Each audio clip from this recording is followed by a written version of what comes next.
Good morning students. How are you? Fine.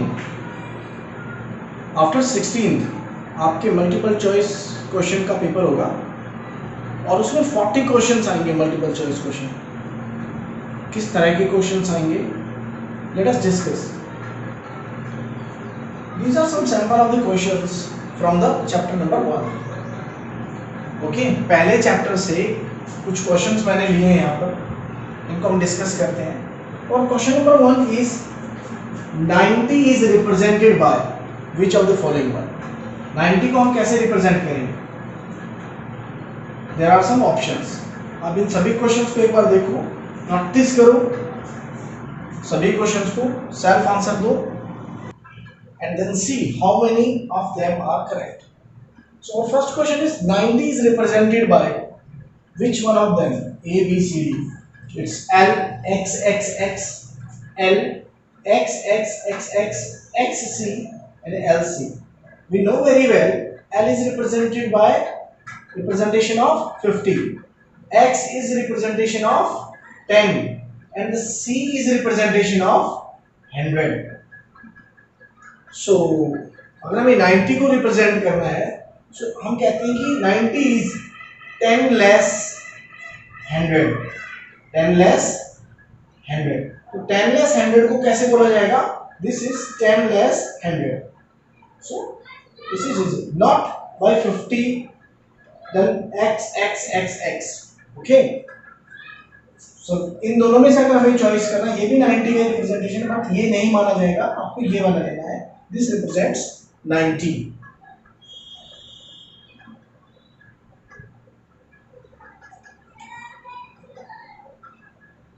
So our answer is C.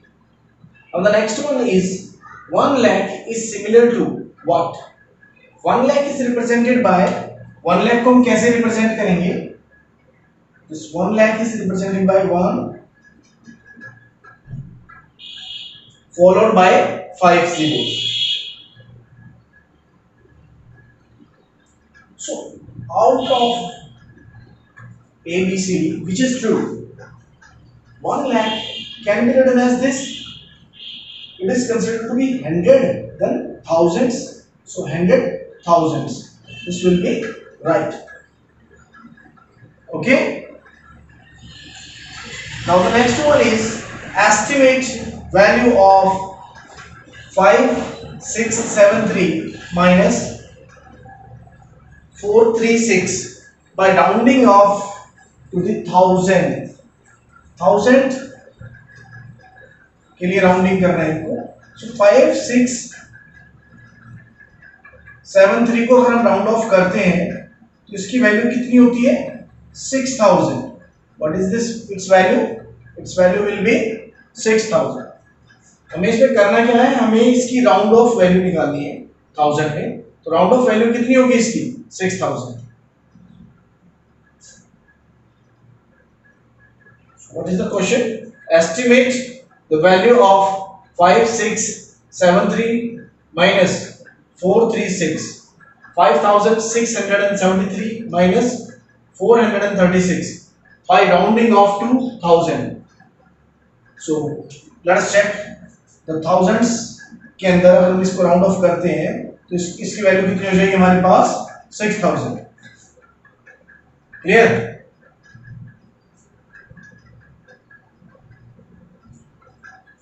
Next question, question number 3. Estimate the value of 5673 minus 436 by rounding off to 1000. By rounding off to 1000. So अगर हम इसको thousands के rounding off करेंगे, so 5600 something है, तो किसके closure जाएगा? 6000. It is closer to 6000. Clear? अब 436 है, थाउजेंड्स में अगर इसे हम क्लोजर देखें तो ये किसके क्लोजर जाएगा? 0 के. क्लियर? देखिए एक नंबर पे हमने लिख दिया इधर 5000, इधर हमने लिख दिया 6000, बीच में है 5500. अब इसकी वैल्यू जो है वो समथिंग हाउ इस यहाँ पे आएगी 5673. सपोज कर लेते हैं, एक फ्लैग हमने यहाँ लगाया, एक फ्लैग हमने यहाँ लगाया। सो आप देखेंगे कि ये जो नंबर है ये कौन से फ्लैग के क्लोजर है भाई, 6000 ये तो नंबर आ गया हमारे पास 6000। सिमिलरली 436 इसके अंदर अगर हम कैलकुलेशन करें तो यहाँ 0, इधर हम ले लेते हैं 1000 और 436 नंबर कहाँ लाई करेगा, अगर ये 500 है बीच में तो 436 हम यहाँ लाई करेगा। तो कौन सा फ्लैग क्लोजर होगा, 0 वाला, तो इसकी वैल्यू क्या होगी 0। सो इस तरह से आप इसको रिप्रेजेंटेशन करके चेक कर सकते हैं कौन सा नंबर क्लोजर है। सो इसकी राउंड ऑफ वैल्यू, अब इनको सब्ट्रैक्ट कीजिए, 6000 minus 0 it gives the value of 6000। So answer is D. Now question number 4, the population of the city was 2,35,471 in 1991. Till 2001, it was increased by 72,958. 1991 में हमारे पास ये population थी और 2001 तक इतनी पॉपुलेशन बढ़ गई। So what was the population in 2001? तो 2001 में कितनी पॉपुलेशन थी? अगर हमें इसको कैलकुलेट करना हो तो कैसे करेंगे, just we have to add these two numbers. Okay, इतनी पॉपुलेशन तो थी, इतनी और बढ़ गई, तो इनको टोटल करो और टोटल करने के बाद आपको पता लग जाएगा कि इसका राइट ऑप्शन क्या है। ओके, इसका राइट ऑप्शन आएगा this one, 8 + 1 9, 5 and 7 2 1 carry, 9 + 4 13 and 1 14 1 carry again, 2 + 5 7 and 1 8 and then 23 + 7 30। तो अगर आप देख सकते हैं कैलकुलेशन आपको करना है, it's easy. Now how many millilitres make 1 kilometre? How many millilitre make 1 kilometre? 1 kilometre में कितने मीटर होते हैं? इन 1 किलोमीटर वी हैव 1000 मीटर और 1 मीटर में कितने मिलीमीटर होते हैं? एंड 1 मीटर में होते हैं हमारे पास 1000 मिलीमीटर। सो ओवरऑल अगर हम देखें सो 1 किलोमीटर में कितने मिलीमीटर आ गए? 1000 into 1000। So overall it becomes 1 followed by 6 zeros. How many milliliter makes 1 liter? How many milliliter makes 1 liter? कितने मिलीमीटर मिलकर 1 लीटर बनाएंगे? सो इट्स सिंपल वन कि 1 लीटर में याद रखना है आपको हमेशा 1000 मिलीलीटर होते हैं। 1 मीटर में कितने मिलीमीटर होते हैं? Millimetre 1000 millimetre. सो 1 लीटर में कितने मिलीलीटर होते हैं? 1000 millilitre. Okay, now come to question number 7। In the question number 7, which of the following statement is not true? Which of the following statement is not true? 1 is the smallest natural number. क्या 1 smallest natural number होता है? Natural number क्या होते हैं? 1 2 3 and up to infinity, यानी कि जो counting numbers, इनको हम दूसरा नाम क्या होता है नेचुरल नंबर्स का? Counting numbers.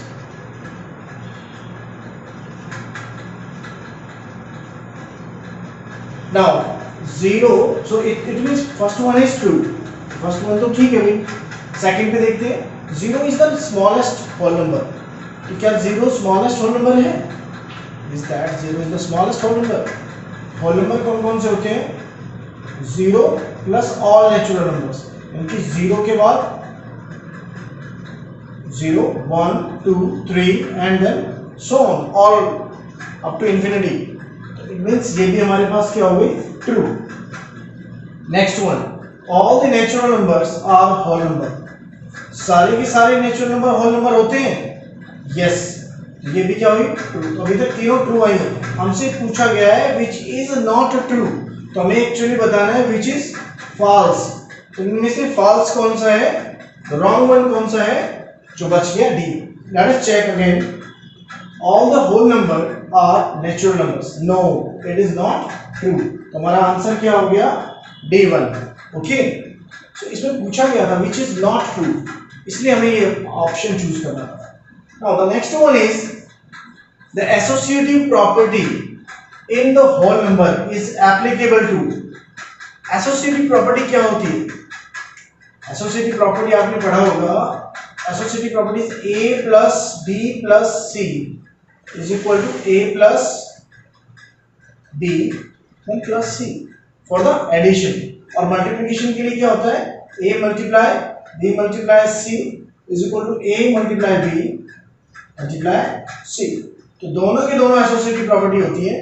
सो एसोसिएटिव प्रॉपर्टी वो होगी एडिशन और मल्टीप्लिकेशन के लिए. ऑलवेज आपको ये याद रखना है, associative property is always for the addition and multiplication, addition as well as multiplication. Now come to the next question. What comes in the place of blank? आपके पास जो स्पेस है ब्लैंक गिवन है, इसमें क्या आएगा? Now what comes in the place of blank? In the place of blank, इस question को आप अगर गौर से देखें, it follows the associative property. जैसे कि a cross b cross c is equal to a cross b cross c. आप सेकंड वाली प्रॉपर्टी को देखिए, is same as it is follow कर रहा है.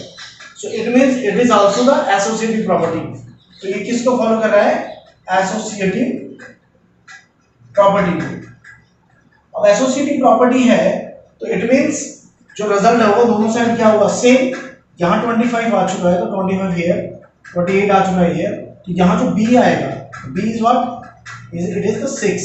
यहाँ पर 6 आना चाहिए. Where is the option? Option C is the correct. It must be C. So next one is which of the following is not 1? इनमें से कौन सा है जिसकी वैल्यू 1 नहीं है? इक्वल टू 1 नहीं पूछा, not 1. Now 25/25, it means 25 divided by 25. इसका मतलब क्या है? आपको ऐसे रीड करना है. एग्जाम में अगर ये लिखा आ जाए तो आपको कंफ्यूज नहीं होना है, आपको इसको ऐसे रीड करना है. ठीक है? क्योंकि जब कंप्यूटर पे हम टाइप करते हैं तो सिंबल जो डिवाइड का था वो ये वाला था. आपने देखा होगा कैलकुलेटर में भी. So this represents the division portion. ऐसा लिखा आ जाए, ये लिखा आ जाए, या 25 divided by 25. All are same, all are same. Clear? तो सब एक ही बात है. तो हमें यहां से याद रखना है 25 डिवाइडेड बाय 25 कितना हुआ? It is equal to 1. ये तो 1 हो गया. 25 माइनस 24 ये कितना होता है? ये भी 1. 0 प्लस 1 कितना होता है? ये भी 1. मतलब ये तीनों ऑप्शन अगर करेक्ट है तो फोर्थ रॉन्ग होना चाहिए. But let us check. फिर भी हम एक बार चेक करते हैं. So 25 minus 25 is equal to 0 divided by 25. अगर हम 0 को किसी भी नंबर से डिवाइड करते हैं then we get 0 again. So it is not equal to 1. So it is not equal to 1. हमारा ऑप्शन कौन सा करेक्ट हुआ? D. And one more thing that you must remember, आपको हमेशा याद रखना है, जब हम किसी भी नंबर को, कोई भी नंबर है, उसे 0 से डिवाइड करेंगे तो दिस इज नॉट डिफाइंड. ये टर्म क्या हो गया हमारे पास? Not defined.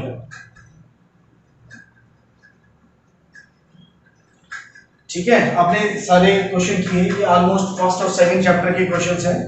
इन फर्स्ट और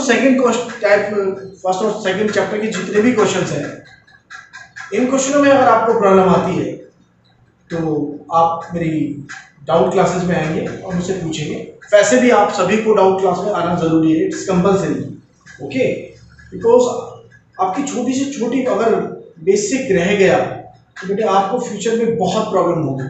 तो I request you all to come in the doubt classes. Okay? एक और जरूरी बात है बेटा, सभी बच्चों को डेमो टेस्ट देने हैं. सारे डेमो टेस्ट प्रैक्टिस करने हैं. ये डेमो टेस्ट सभी सब्जेक्टों के आपके लिए हो रहे हैं ताकि आपको फाइनल डे वाले दिन कोई भी प्रॉब्लम नहीं आए. ठीक है? So please attend all the demo test and the test practice test given by the teachers. Thank you.